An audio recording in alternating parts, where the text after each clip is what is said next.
Today we will answer the question, why do different materials bounce higher than others?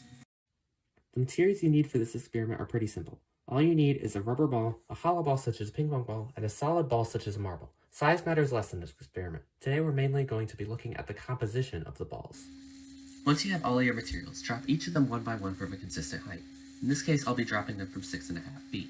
You'll clearly see that the rubber ball bounces higher than the ping pong ball, which bounces higher than the marble. But why does this happen? Why do different objects bounce higher than others? So the reasoning behind why certain balls bounce higher than others is actually because of the elasticity to the different materials that the balls are made out of.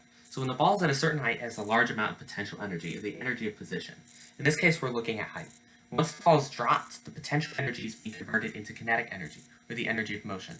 All this kinetic energy causes the ball to hit the ground with lots of force, and that causes it to compress. Elasticity is the ability for an object to return to its original state after it has been compressed or otherwise altered. So once the object comes back to its original shape after compression, it pushes against the ground, and that causes it to bounce back up. Rubber is a very elastic substance. This is why it bounced very high after the ball hit the ground. The air in the ping pong ball is less elastic. It has less of a desire to return to its original shape than the rubber did, and this meant that the ball was pushed less against the ground, and it wasn't able to bounce as much as the rubber did. Because the marble is entirely solid, it didn't compress much at all, and that meant that it didn't push back as much and it didn't bounce nearly as much as the other balls did. Feel free to try this experiment out yourself. You can use any materials you want, see how they compare to the materials used in this video.